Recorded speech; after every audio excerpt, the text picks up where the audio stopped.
संत शिरोमणि लगे। इस धरा पर कोई अगर संत हुए वो ये कई संत हैं जिनका नाम संत शिरोमणि भक्त रविदास है। मैंने सर्वोपरि इसलिए कहा, इन्होंने कभी मंदिर की बात नहीं की, इन्होंने कभी देवी और देवताओं की बात नहीं की। जब किताबों में पुराणों में इस बात की चर्चा की गई कि संत शिरोमणि रविदास के गुरु कौन हैं, उनके भगवान कौन हैं,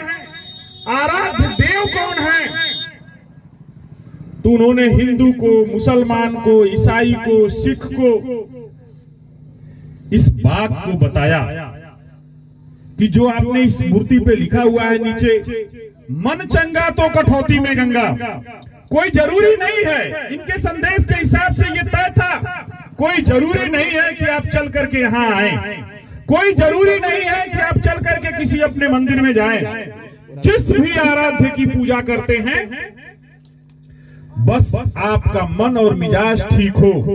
आपका मन और मस्तिष्क ठीक हो कि आप किसी के प्रति कोई अहित नहीं सोचते। अंधों को आंख, लंगड़ों को पैर, बेजुबानों को जुबान, भारत को शानदार संविधान देने वाले बाबा साहब भीमराव अंबेडकर के चरणों में श्रद्धा सुमन अर्पित करते हुए, जिन्होंने यह अधिकार दिया कि हम यहां खड़ा होकर के कुछ बोल सकते हैं। इसमें ये जो सामने मेरे छोटे छोटे बच्चे दिखाई दे रहे हैं, भारत के भविष्य दिखाई दे रहे हैं, ये अपनी बात कह सकते हैं, अपने हक और हुकूक के लिए लड़ सकते हैं। शायद संविधान ना होता तो मैं किसी विद्यालय का प्रधानाचार्य नहीं होता, आप किसी नौकरियों में नहीं जा सकते,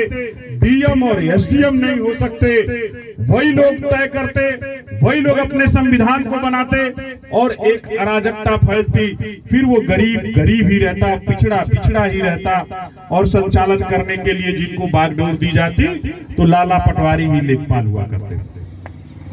तो आप सभी लोगों को इस बात को तय करना होगा, इस मंडप से हमें ये सीख लेकर के जानी होगी कि जिन परिस्थितियों में बहुत विरोध के बाद भी बहुत से ज्ञानी जब रास्ते से गुजरते थे, वो संत जिसको आज संत शिरोमणि कहा जा रहा है, वो मोची का काम करते थे। हम लोगों को, आप लोगों को, या उन परिस्थितियों में जीने वाले लोगों को आज तो लोग भक्ति के रूप में गौ का मूत्र भी पीने के लिए तैयार